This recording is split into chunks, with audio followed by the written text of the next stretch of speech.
que gouverner une nation est purement technique, demande beaucoup de dissidence, beaucoup de rétention. N'est pas président celui qui veut. Donc il est hyper important que cette dépréciation conduit véritablement à des prises de décisions qui sont parfois viles, volatiles, sans pour autant avoir des impacts diplomatiques. Et c'est ce que nous vivons sur le continent aujourd'hui. L'Afrique a pris aussi du vent dans cette gouvernance et du coup, ça nous a créé des razzias, des séparations, l'émiettage des sociétés, des États comme par exemple les pays de l'AES qui sont sortis de la CEDEAO et ça crée réellement des conflits diplomatiques, voire même une distorsion même de l'économie. Quand les frontières sont fermées, c'est l'économie réelle qui prend du coup. Donc du coup, nous sommes dans un monde instable, la géopolitique aujourd'hui est incertaine, dont les conséquences sont perceptibles avec la pénétrance d'une guerre économique sans pitié sur le continent. Donc ceux qui se préparent, les pays qui se préparent à doper dans cette récession économique leur économie sont obligés de revenir sur le continent pour chercher les matières premières. Donc on passera par plusieurs méthodes, dont la méthode la plus connue, c'est l'instabilité provoquée dans les zones pour que l'activité ralentisse et que la gouvernance s'occupe plus pendant qu'il y a un pillage de part et d'autre des ressources. Donc du coup, on est dans un multipôle, un monde mélangé, une incertitude dans tous les secteurs de développement, tant au niveau de l'économie, au niveau de la diplomatie et en même temps au niveau du climat.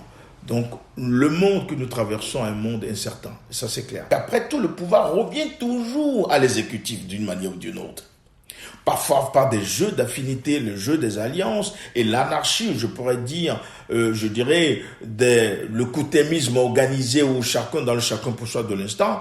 C'est le cas de certains pays où les élus du peuple, le peuple transfère le pouvoir à des individuations qui les représentent au Parlement, mais ceux-là aussi sont tout à fait fragilisés par le gain, puisque l'exécutif qui veut se maintenir, qui veut rester de façon immuable au pouvoir, c'est très bien que le pouvoir a quitté le peuple pour arriver sur les parlementaires. Et qu'est-ce qu'ils font tout simplement? C'est de pouvoir les soudoyer, leur donner un peu assez de calcul pour pouvoir tordre le cou à la loi finalement. Et c'est ça que nous voyons des révisions constitutionnelles ainsi de suite. Juste pourquoi? Pour s'éterniser au pouvoir. Et quand on est dans cet agrégat d'individuation, ça ne peut que créer réellement de l'instabilité, puisque la population n'a pas, son désidérata n'est pas exécuté. Cette population se trouve constamment dans la commisération de misère et de l'instabilité crée du fait que les mamans ne peuvent pas aller monétiser au marché puisque il y a la razzia, il y a la guerre, ainsi de suite. Donc, on s'enfonce, on ne peut plus chaque année. Donc, on arrive à une récession économique et c'est le cafouage total, c'est l'amalgame total où la gouvernance tient toujours sur justement cette possibilité à ne pas arracher le pouvoir, puisque cette gouvernance derrière a laissé des casseroles énormes, ils ont créé des actes, ils ont trouvé des moyens saugrenus à détruire réellement des individuations. Donc du coup, ils se disent, si je lâche le pouvoir aujourd'hui, ça va se retourner contre moi.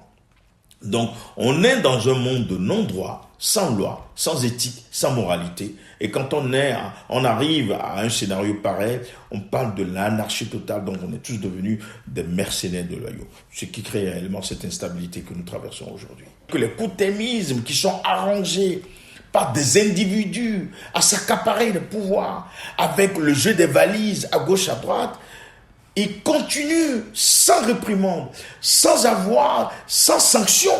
C'est ce que nous vivons aujourd'hui. Nous pouvons dire que les institutions ou la gouvernance africaine n'est plus verticale. Il n'y a plus un leader qui donne la direction.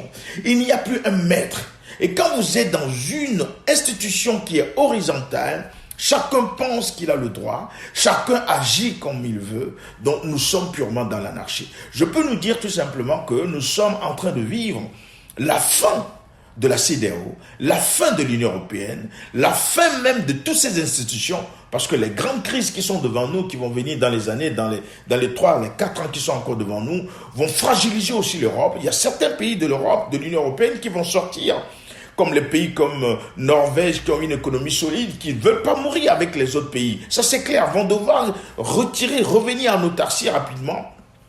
Et vous voyez progressivement que l'humanité est en train d'aller vers un nouvel ordre mondial, l'ordre dans lequel réellement il faut redéfinir les cartes, parce que l'ONU a échoué, ça il faut le reconnaître.